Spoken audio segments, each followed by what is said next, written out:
हाँ तो बच्चों, स्टार्ट करते हैं चौथा लेक्चर आपका some basic concept of chemistry का। ठीक है, तो यहाँ हम बात करेंगे आपसे लॉज ऑफ केमिकल कॉम्बिनेशंस की। 9th क्लास में भी हमने थोड़ा सा इनके बारे में देखा था।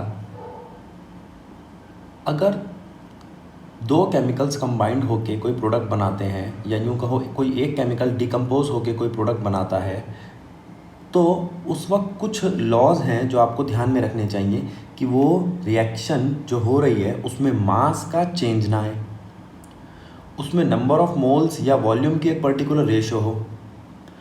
उन सबको एक साथ मिलाकर हमने नाम दे दिया लॉ ऑफ केमिकल कॉम्बिनेशन। ठीक है, अब ज़रा ध्यान दो ये लॉज कैसे काम करते हैं। मान लो एक रिएक्शन है जिसमें ये रिएक्टेंट्स हैं आपके और ये प्रोडक्ट्स हैं आपके, ए और बी मिलके पी बनाते हैं। तो मास जो होगा ए का प्लस मास जो होगा बी का वो इक्वल होना चाहिए जो मास होगा पी का। ये है law of conservation of mass, कि मास हमेशा आपका कंजर्व्ड रहता है। इस वाले लॉ में हमने ये समझाया आपको। ठीक है, एक एग्जांपल लेते हैं इसमें हम।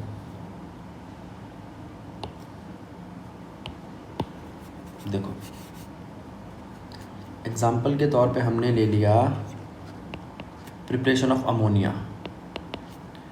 मान लो नाइट्रोजन रिएक्ट करता है हाइड्रोजन के साथ और बनाता है NH3।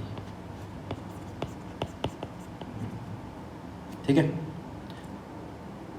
तो एक नाइट्रोजन 14 ग्राम का होता है, तो दो नाइट्रोजन होगा 28 ग्राम में।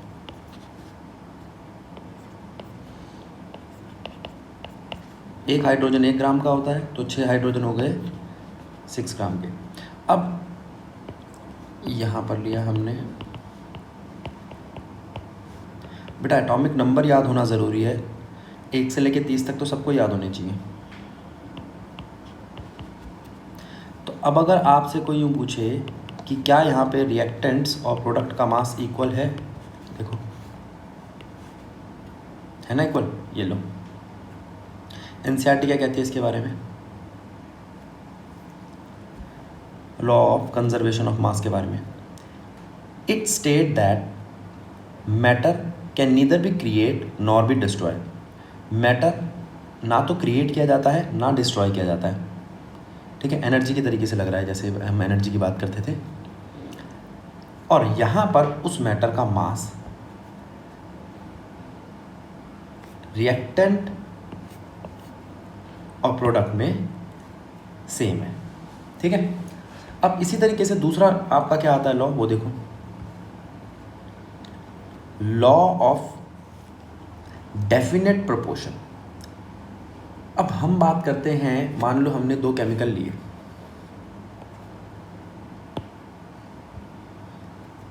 उसमें हमने ये देखा कि दोनों केमिकल जो हैं वो उनके जिनसे वो मिलकर बना है वो सेम है, लेकिन उनकी कॉम्पोजिशन अलग है।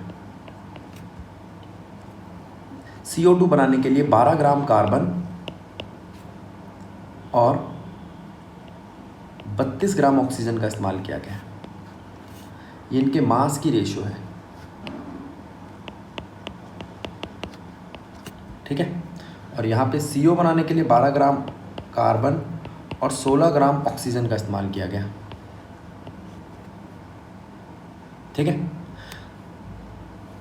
ये है CO2 यानी कि कार्बन डाइऑक्साइड, और यह है कार्बन मोनोऑक्साइड। जिन चीज़ों से मिलके बने हैं वो है C और O। बस कॉम्पोजिशन का फ़र्क है, लेकिन कॉम्पोजिशन के फ़र्क से ये नहीं है कि भाई यहाँ पे डबल का ऑक्सीजन का, यहाँ पर कोई डबल ऑक्सीजन और यहाँ पे सिंगल ऑक्सीजन आपको साफ साफ दिखाई दे रहा है कि भैया ऑक्सीजन अगर आपने बढ़ा दिए तो ये वाली जो इसकी प्रॉपर्टी होगी वो बढ़ गई होगी। नहीं नहीं नहीं नहीं नहीं, CO2 और CO की कोई भी केमिकल प्रॉपर्टी एक जैसी नहीं है, इनमें कोई सिमिलैरिटी नहीं है। ठीक है, दूसरी बात आती है H और O की, H2O और H2O2 की। इसमें 2 ग्राम हाइड्रोजन है, 16 ग्राम ऑक्सीजन।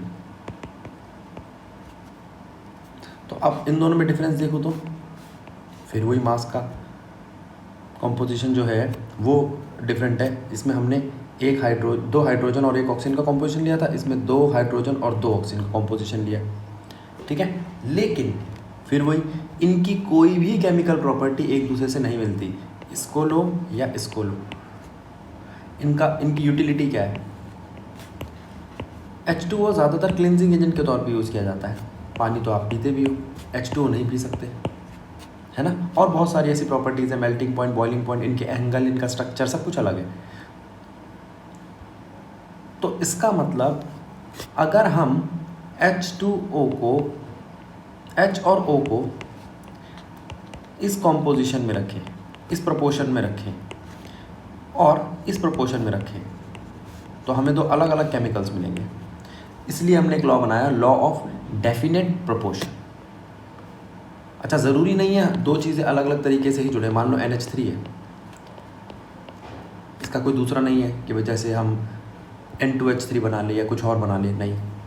तो इसके लिए भी हम एक और लॉ समझेंगे। तो इसका जो प्रोपोर्शन है वो क्या है? 14:3 मास का। इनके मास की प्रोपोर्शनैलिटी जो है वो क्या है? 14:3। आगे चलते हैं। लॉ ऑफ मल्टीपल प्रोपोर्शन, इसके एग्जांपल अभी आप देखते ही आ रहे हैं। चाहो तो आप इन दोनों को देख सकते हो, CO और CO2 को, H2O और H2O2 को, और NCERT ने जिसका एग्जांपल लिया वो है N और O।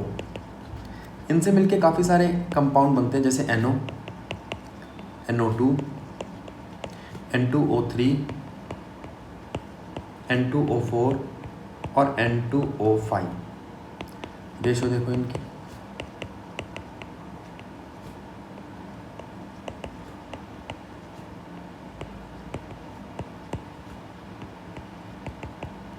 ठीक है।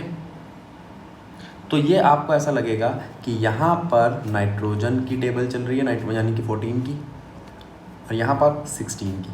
तो ये एक दूसरे के मल्टीपल रेशो में एक दूसरे के साथ कनेक्ट हो रहे हैं, ठीक है। तो क्या कहता है law of multiple proportion? According to this law, if 2 elements can combine to form more than 1 compound, the masses of one element that combined with the fixed mass of other element are in ratio of small whole numbers, ठीक है। तो वो एक दूसरे के साथ एक ratio में होंगे होल नंबर की। जैसे यहाँ पर क्या चल रहा है, अगर मैं इसको 1:1 की रेशो मानूँ तो ये हो जाएगा 1:2, ये हो जाएगा आपका 2:3, ये हो जाएगा 2:4 और ये हो जाएगा 2:8, क्योंकि सब में कॉमन नंबर है 14 और 16, ठीक है। तो ये हो गया आपका लॉ ऑफ मल्टीपल प्रोपोर्शन। उसके बाद आता है एवोगैड्रोज लॉ। ये सब NCERT की डेफिनेशंस हैं। देखो, Avogadro proposed that equal volume of gases at same temperature and pressure should contain equal number of molecules, ठीक है। तो इसने क्या कहा कि भैया अगर आप बात करें इस वॉल्यूम की सेम टेम्परेचर यानी कि स्टैंडर्ड टेम्परेचर और प्रेशर पे, तो उसके अंदर इतने 6.022 × 10⁻23 एंटिटीज़ होनी चाहिए। अभी एंटिटीज़ हो सकती है आपकी एटम भी और मॉलिक्यूल भी, ठीक है। मोल कंसेप्ट में समझेंगे हम इसको, इस एंटिटी का मतलब। लेकिन यहाँ इसने कहा कि भैया 22.4 लीटर में हमेशा किसी भी गैस के लिए, अब मान लो वो गैस आपके हाइड्रोजन है तो उसमें हाइड्रोजन के मॉलिक्यूल होंगे, हीलियम है तो हीलियम के एटम्स होंगे, नियॉन है गैस तो नियॉन के होंगे, H2S गैस है, लेकिन इन सबके नंबर कितने होंगे? ये सब के सब इतने ही होंगे। और ये नंबर फिर बाद में एवोगैड्रो के नाम पे ही एवोगैड्रोज नंबर कहलाया, ठीक है। ये एवोगैड्रो का लॉ है और ये एवोगैड्रो का कांस्टेंट है। इसको हम Na से भी दिखाते हैं, एवोगैड्रो नंबर। चलो अगले लॉ पे चलते हैं। गै-लुसाक्स लॉ क्या कहता है? ये कहता है मान लो आपके पास हाइड्रोजन गैस है, ऑक्सीजन गैस है, मिलके वो H2O बना रहे हैं, तो जो उनका वॉल्यूम है वो स्टोइचियोमेट्रिक कोफिशिएंट यानी कि जो ये आगे लिखे जाते हैं इनकी रेशो में होगा। उनका वॉल्यूम। एक चीज़ और ध्यान देंगे, इनके मोल भी इस रेशियो में होंगे। मोल की बात एवोगैड्रो लॉ से मिलती है हमें, ठीक है।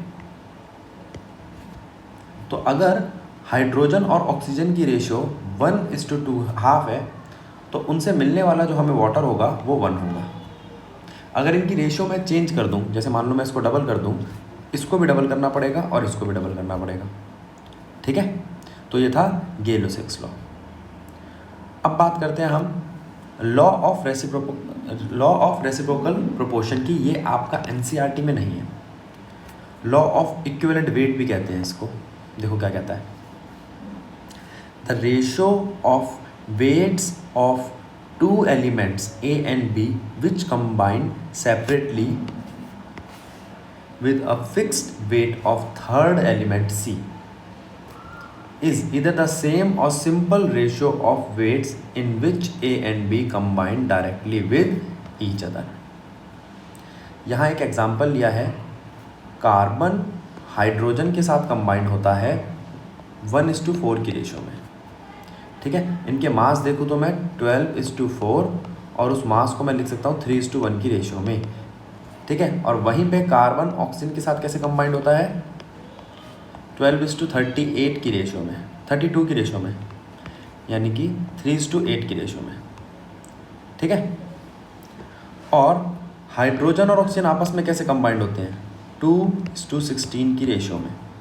अब ज़रा ध्यान देना, इस रेशियो में और इस रेशियो में कार्बन और हाइड्रोजन की रेशियो क्या निकल कर आ रही है, 3:1, वो इसको रिप्रेजेंट कर रही है। तो मैं आपसे ये कहना चाह रहा हूँ, कार्बन और ऑक्सीजन जो रेशियो दे रहे हैं, कार्बन और हाइड्रोजन जो रेशियो दे रहे हैं, उनसे मुझे कार्बन और हाइड्रोजन से बनने वाले कंपाउंड की रेशियो मिल जाएगी, ठीक है। अब एक चीज़ और देख लो, अब यहाँ से एक तो इस चीज़ को लो और एक इस चीज़ को लो, स्टोशियोमेट्री को। स्टोशियोमेट्री का मतलब क्या है, स्टोशियोमेट्री का मतलब है एलिमेंट्स की मेजरमेंट किस फॉर्म में, या तो वॉल्यूम या वॉल्यूम मास या मास, ठीक है। अब इन तीनों को किस तरीके से हम डील करेंगे और किस तरीके से लिमिटिंग रीजन समझेंगे हम,